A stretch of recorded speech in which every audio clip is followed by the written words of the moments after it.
Welcome, everybody, to our Friday Meadowlands Matinee. And yes, indeed, we are joined by the 7-time Meadowlands Pace champion, John Campbell. Now, LeBron James was hanging around with Jay-Z, that hip-hop rapper. We're hanging around with JC today. But before we get to the pace, what about Lucky Chucky? We thought he was going in this open trot today for 3-year-olds. He's not in. What's the story with him? He came out of the race fine. I talked to Chuck this week. He's very happy with him, but he just wanted to give him the week off and put him in the dancer next week and then go from there to the Hamiltonian. So no problems, no issues. I think he's very happy with the horse, and I'm looking forward to racing him next week. Did that sickness set you guys behind missing that first start, or aren't you too worried about it? Well, not now.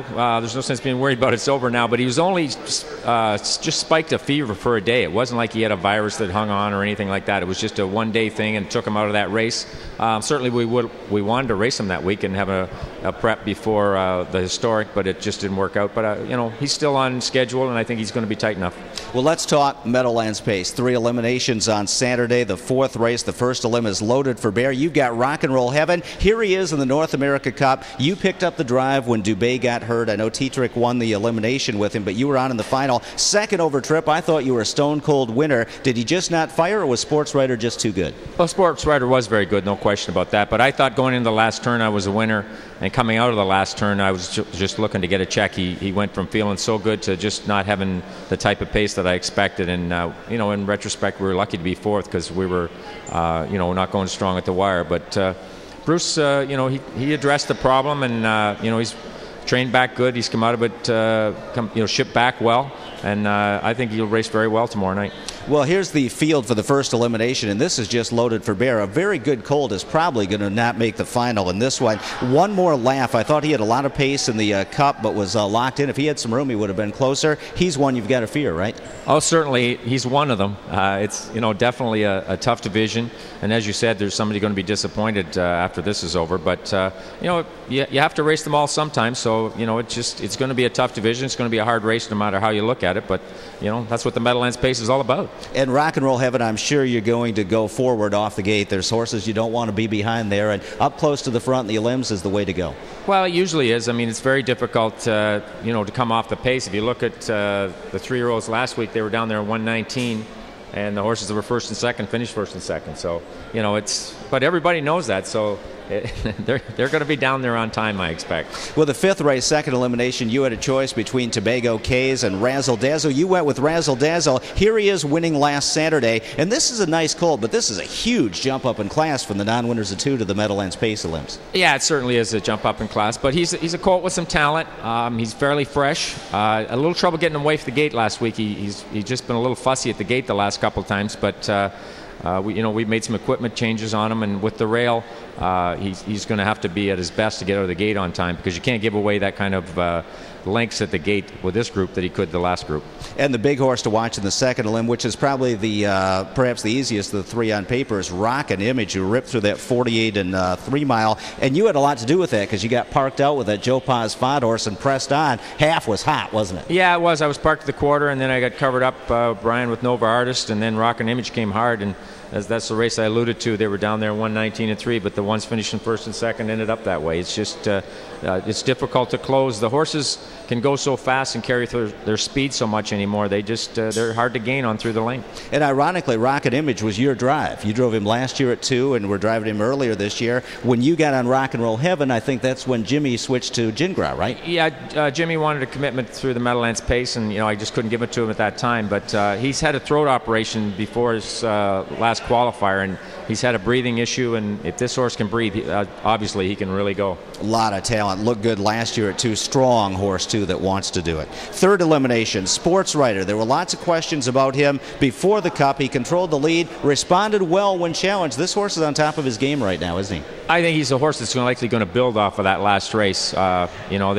He maybe wasn't at his best the first couple races, but he seemed to get better. And a horse like that, when they start winning, they seem to gain confidence, and he's going to be tighter as the year goes on. He's definitely going to be a factor in the pace. Now, do you still think the 3-year-old pacers are wide open, that there's half a dozen colts that could step up, or do you think one will step up to the plate and control things the rest of the year? Well, I think we'll know a little bit more after the pace, and many times that's the case. I mean, when you don't have a Some Beach Somewhere type of dominant horse, or well said type of horse.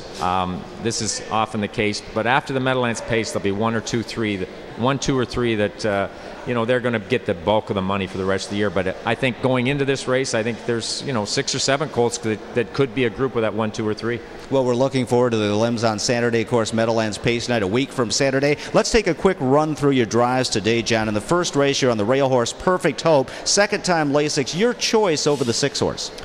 Yeah, I qualified here a couple of weeks ago, and she had covered up but had some trot. She's got the rail. I thought she was going to get out of there in a decent spot, and she's a mare that's going to have to sit on the rail and hopefully get lucky and get out at the head of the stretch. But I think she will have some trot if she gets free. Seaside, definitely the horse to beat in there. I would agree with that, too. Fifth race, you've got a nice trotting filly up front, Juan Steen, who was pretty good in the Pennsylvania program last year. Excellent horseman trains, and Kelly O'Donnell, but a lot of pressure because Murray Brown's a co-owner, and he'll call you up if he's not happy with the drive. I've had that before. Yeah, it's she looks like she's had a little trouble with staying on stride, and like you said, Kelly's a very good horseman. I think he likely has her straightened out now. Again with the rail, she's going to hopefully get away in good order and be close to the head of the stretch. And then I'm unfamiliar with her, but I'm hoping she's got some trot. Because I think she's shown the ability in the past to go with this group of fillies. Now in the 6th race, everybody's tuning up for the Hambletonian. You'll get a good look at Pilgrim's Taj and Break the Bank K. You're on the 4 Pretty Boy Lindy, 2 in a row in the Pennsylvania Stallion Series. Times weren't that good, but hey, winning's winning. Yeah, that often does a lot of things for young horses when they can go and win some races and be well within themselves. Looked like he won fairly handy both times. Certainly a step up in class, but I don't know that much about him. I'll get some background from Frankie Antonacci on him, and then we'll go from there. But I'm sure he's a horse that he's hoping is good enough for the Hambletonian. So having said that, I'm pretty sure he's got some ability. 7th race, number 4, McFlurty. This mare likes to win. Tetrick opted off. You picked up the drive. Drops in class, but those last 2 races really don't show much on the charts. No, she didn't race just quite as well, but certainly just a professional race mare, and as you said, knows how to win. I think Jerry's Madison's dropping down in class. I think she's going to be one of the ones to beat, but looks like I might have a chance to be able to follow her and hopefully run her down in the lane. 8th race, you've got that big trotter for Ken Rucker, Big Boy Lloyd, the 5 horse. He missed a week 6, but he's an open level trotter at the smaller venues. Miller opted off, but he's a live drive, I believe. I think so. I've had some good luck with Ken Rucker's horses here the last 3 weeks, and as you said, a live drive, horse that can get out of the gate good, and in afternoon racing, I think you want to be forwardly placed, and that's likely where we're heading. I'm sorry, when he looked at the entries and saw Lanson with the rail, I bet he didn't like that too well. No control over that. Moving on to the 9th race, number 6, Be Intensified. Now, this horse has actually been pretty sharp, and she gets in a touch easier. I give her a chance, and she'll probably be a price. Yeah, she's better closing. In a race like this, you might be closing from too far back if you don't get out of the gate a little bit. She's a little hard to handle sometimes. She wants to do too much of it the first half, but the last time I raced her, she was very controllable and paced home very strong. 10th race, you've got the Warhorse, Corleone Cosmos, who was interfered with in the Titan Cup. I think we've got the roll into that right now, and it looked to me like Steve Smith's horse, In Focus, made a break and kind of ducked sideways by the 3/4 marker. Did he actually hook wheels with you? Or yeah, we actually hooked wheels. His horse might have come out a little bit. My horse was running in a little bit at the same time. It really was just one of those things that happened. But when Corleone came back trotting, he didn't trot that well from there to the wire. But this is certainly a lot easier group, and he just hasn't had the form that he's had in previous years. But again, he's dropping down in class, and we're hoping he can get some confidence back and get back to that level that he was at before. Well, this horse should probably win this race on memory alone. That's I hope so. I'm certainly going to be disappointed if he doesn't. Yeah, well, in the 11th race, you've got number 3, Two Clouds. You talked about speed in the daylight. We know this horse can get out of the gate in a heck of a hurry. I'm sure the gas pedal will be down. Likely, in all likelihood, he's a horse that gets out of the gate. He races better up near the front. He doesn't have to be in front, but he's a horse that likes to be forwardly placed. And this is just a horse that you have to admire. He's an old horse. He's got some aches and pains, but he gives you 100% every start. John Campbell, thanks so much for joining us. Best of luck in the Pacey Limbs tomorrow and in the Meadowlands Pace and the Hambo going forward. And we'll see you in the winner's circle soon. Thanks a lot, Sam. My pleasure to be here. All right, Dave Brower standing by. We'll get his take on the Pacey Limbs coming up next, so stay tuned.